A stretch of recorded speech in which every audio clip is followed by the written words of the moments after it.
What's up, YouTube? This is MW Perry 2009, aka SexyDreamPirate.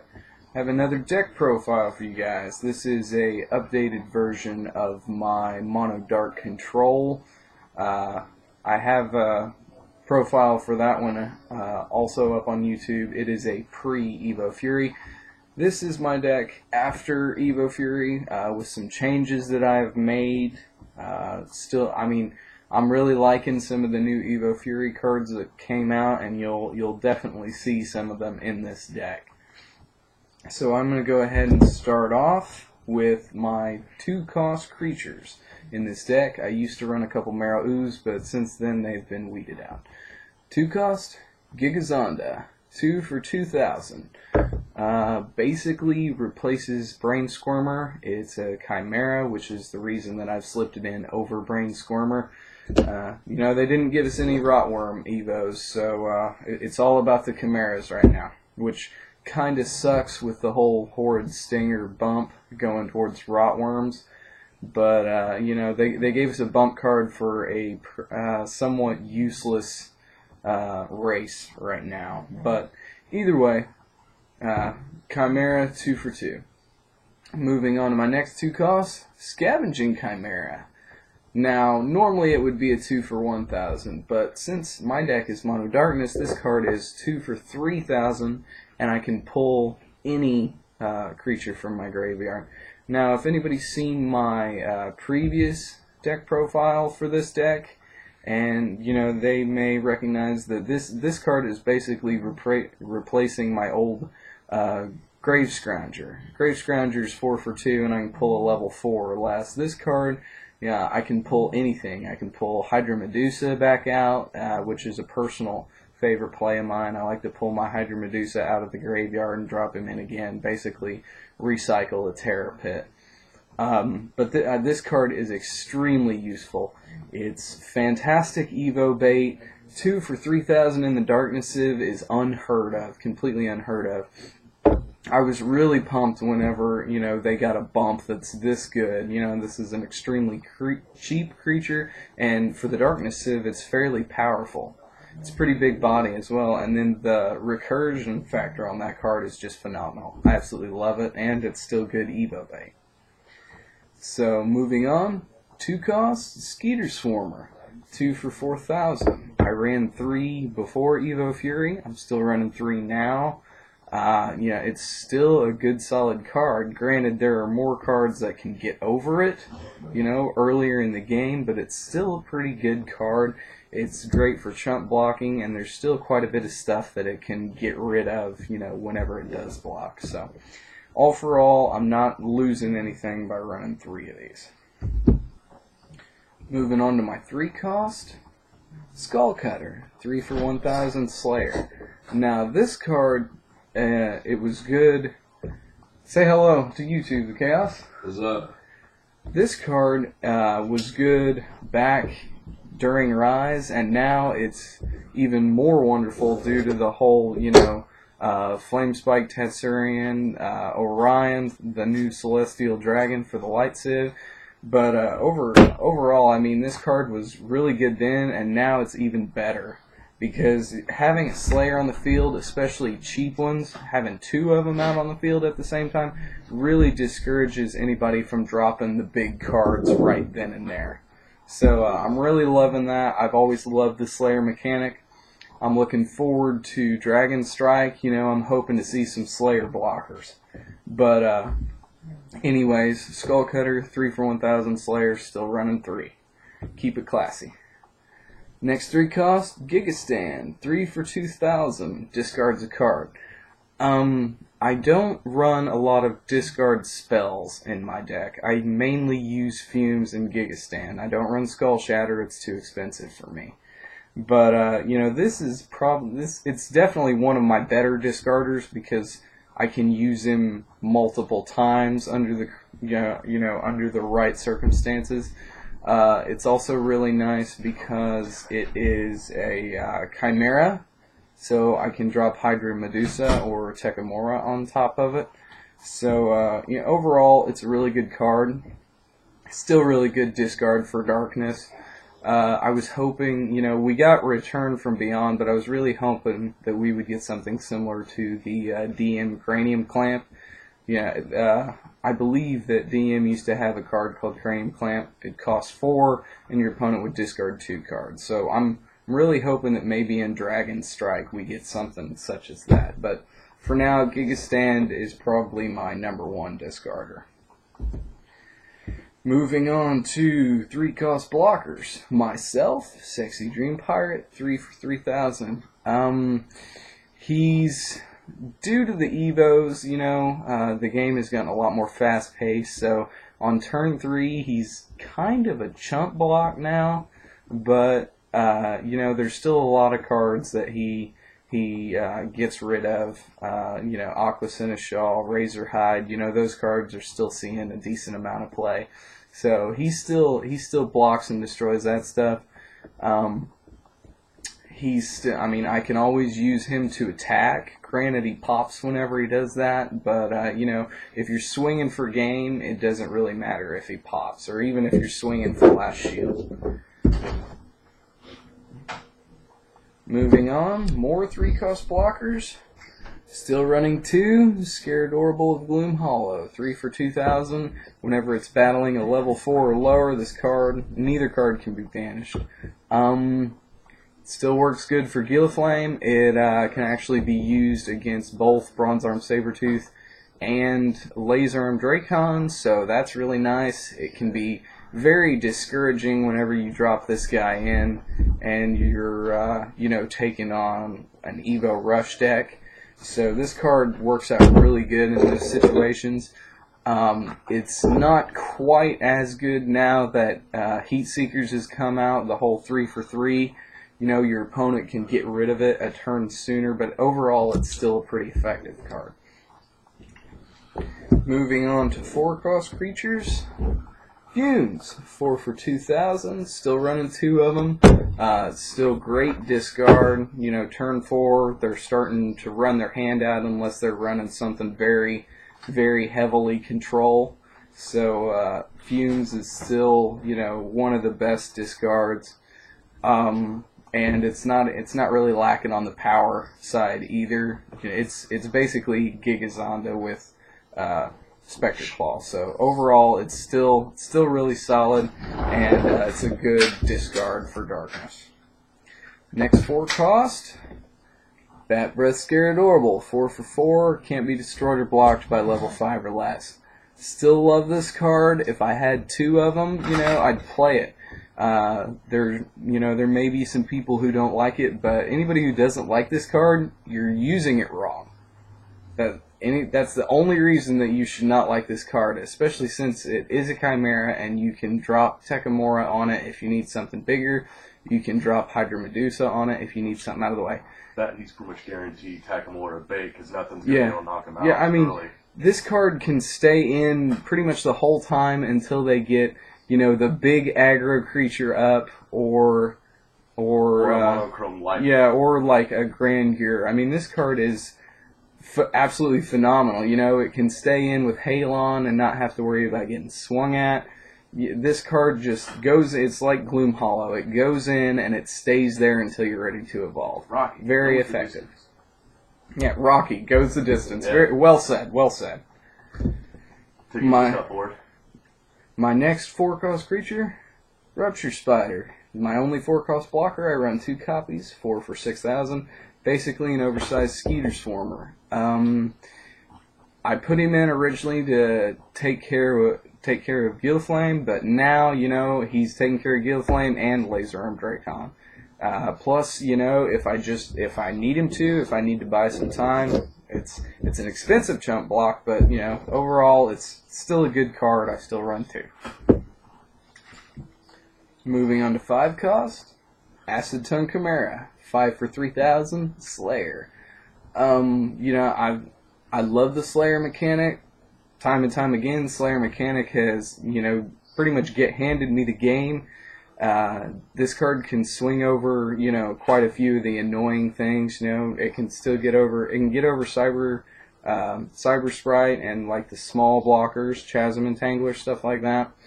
It can take out smaller creatures like Razorhide, Seneschal, Gigastand, stuff like that. It's a Slayer, so your opponent just really doesn't want to deal with it. And then on top of that, it's a Chimera, so you can drop Hydra Medusa on it if you need to. You know, card is, I really like it. You know, there's probably some people out there who don't, but yeah, whatever. They can have their preference. I've got mine. Next 5 cost, Hydra Medusa. 5 for 5. Basically, Terror Pit whenever you drop him in. Used to be Chaos Worm in the old DM. I'm really glad they brought it back.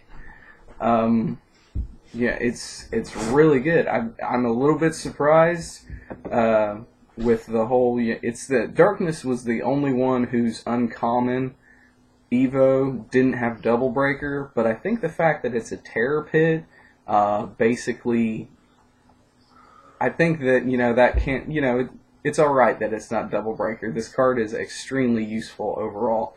I really like that they made it banish target enemy creature and not banish untapped enemy creature. So this card definitely replaces any Razorkinder that's being ran.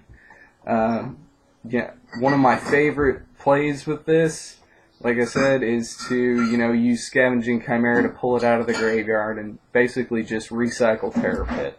It's really hard to deal with whenever you do it like that. Moving on to 6 cost, Razorkinder Puppet. 6 for 3,000. I haven't done any testing with this in the deck.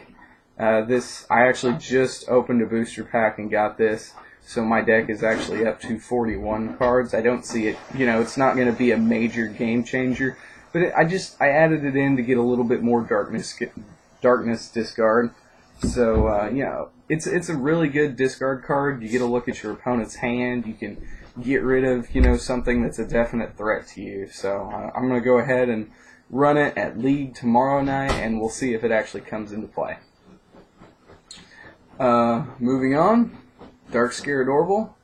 6 for 6, Double Breaker. When he goes in, breaks a shield. It's still a really good card. If you have to, it is a Chimera, so you can drop your Hydra Medusa on. Think you're getting ready to, end up at game, but they've got a big blocker. You drop in Dark Scaradorable, break a shield. On your next turn, Hydra Medusa, get rid of the blocker, swing for game. The whole, get rid of a shield and then go for another one on the next turn while getting rid of their creature. Overall, it's a pretty good combo. So, I really like Hydra Medusa. It's a lot of fun, and with it being a Chimera, there's just so much Evo bait in the darkness. So, next, Zagaan the Bone Knight. 6 for 7,000, Double Breaker. I'm still running just one of these. Just one works. If I had more than that, it'd probably end up in mana. So, just running one of those. It's actually my highest power creature. So this deck is lacking a little bit on the power side, but what it lacks, it makes up with control, especially like the destruction spells and creatures. Moving on to 7 cost. Trox, General Destruction. 2 copies, 7 for 6. Double Breaker. Whenever he wins a battle, you can destroy another creature that is level 4 or less. The card is very effective. Everybody that I've played, whenever Trox drops, people just start hating life. They try their damnedest to find a way to get him out, and if they can't, then it's a definite game winner. Anybody who's not running Trox, try it. Just try it, and you might have to work a little bit to get a blocker out of the way or something like that. But I mean, even if he goes against, I don't know. I love Trox. It's a good card. It's a great card. I'm gonna go ahead and move on to my spells. 2 costs, Specter Claw, Shield Blast. Basically, your opponent chooses and discards. I don't play this card a lot from my hand early game. Later game, I do, just because I can, but not early game. I don't really run it that much. It is a good shield trigger, which is the main reason that I keep it in. But overall, it's still a good, solid Darkness discard. I wish we had something like Cranium Clamp, but until we get it, Specter Claw will do. Bone Blades. 4-drop, Shield Blast, level 4 or less, basically cheap removal. Now this card was good before Evo dropped, but now that Evo's here, you know, this card can still be used to take care of Emperor Neuron, Emperor Axon, Laser Arm Dracon, Bronze Arm Sabretooth. I mean, the list goes on and on. It seems that the game got a lot more fast-paced whenever Evo Fury came out, but because the Evos especially, are so cheap, this card just keeps getting better and better. And last 2 cards in my deck, still running 2 Terror Pit. 7, Shield Blast, Banish Anything. No fuss, you know. Second to none as far as spells go, and as far as Darkness Destruction goes. You know, this one is less situational than Hydra Medusa, so I mean, it's still an amazing card. I don't ever really see this card going out until they, you know, get one that's cheaper or something such as that, which for the record, I'm not asking for. I think Terror Pit, as it is now, is totally playable. But that is my Mono Dark control deck, post Evo Fury. I'm going to go ahead and put a deck list down in the description if you guys want to look at that. You know, overall, it's really good, solid deck. The only time I really see too much of a problem is if I come up against a very strong aggro deck, which normally I can use the Slayers to get rid of that kind of stuff, or a kind of rally control with big blocker-like creatures. Those are the only real decks that give this one any problem so far. It's a lot of fun to play. I recommend, you know, making something similar and trying it out, especially with some of these new Darkness cards that we got in Evo Fury. We just got some really, really powerful, really good stuff. Now, before I end this video, I understand that this is the main one that caught my eye. And all of the Civs, most of them were set up pretty good. You know, you got water with the Cyberlords. You know, we have a bunch of Cyberlords now that are cheap. We got a bump card for Cyberlords. We've got Evos for Cyberlords. So water was good. Nature was good, you know, with the whole Beastkin thing. Beastkin Evos. Essence Elf bumps for it really well. And fire was really good with the whole Dracon. You know, you've got Blastforged Slaver giving fire a bump. You've got, you know, Laser Arm Dracon, a Dracon evolution. So on water, nature, and fire, they did really good setting it up. Now, I was a little concerned with light because their bump card is Polidio, you know, which bumps Storm Patrols, and all of their good blockers are Storm Patrols, and then they give you an Evo Enforcer, you know, so I don't. But also Skyforce Champion. Yeah, and then of course you do have Skyforce Champion Evos, but those are normally, you know, 5 or 6 drops, so those don't see a lot of play. But I was questioning Wizards of the Coast choice whenever they gave the bump to one race and then made another race Evos, but it still didn't hurt too bad because they still have quite a few good Storm Patrols that benefit from Polidio. So that was okay, but I questioned the call. Now, Darkness. Of course, you guys can tell I'm a Darkness fan, so my judgment is going to be a little bit clouded. But they gave us a bump towards Rotworms, which they didn't have many Rotworms to begin with. And then with this new Evo Fury dropping, like 7 out of the 12 cards that were released were Chimeras. So the Darkness bump card is virtually useless, which is really discouraging because Darkness needs a bump right now. I love Tekimora, which is, you know, good solid power, but if you're not running Tekimora or Deathlagger, which I'm not because I don't have those cards, if you're not running those, you're forced to play a heavy spell, heavy destruction deck with not much power. And I question the call to make so many chimeras. Granted, we did need some good Evo bait for Hydra Medusa and Tekimura, but we had a lot of chimeras before. Did we really need, 7 more? I wanted to throw that out there. I'm kind of questioning that call. And then to top it all off, in old DM, I believe it was Hyper Dragons. They had a card that was called Tyrant Worm, which was and of course it was a worm, and it was the art for Chimera Tyrant.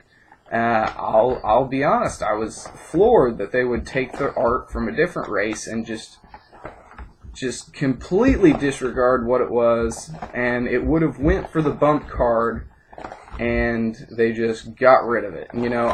Nobody's going to use Chimera Tyrant as Evo bait. I really just think they should have left that card, a Rotworm, and put it on the presses. But those are just a couple thoughts of mine for the new Evo Fury. I will say I was really impressed with all the super rares that came out, but I think there's been a little bit too much hype for Evo Fury Tats. It's really good, don't get me wrong, but the fact that it's dropping in on a armored dragon makes it rough to play.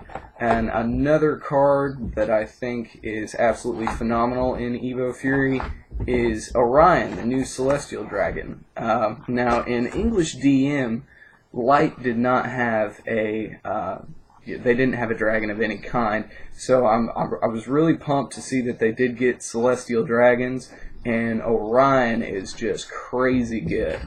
Overall, I think out of the most useful, powerful cards, maybe not the Civ that got the best bump, but definitely the Civ that got the best high power creatures, the best aggro creatures. Light really won out on this one with Ravu, the Stormbringer, and with Orion.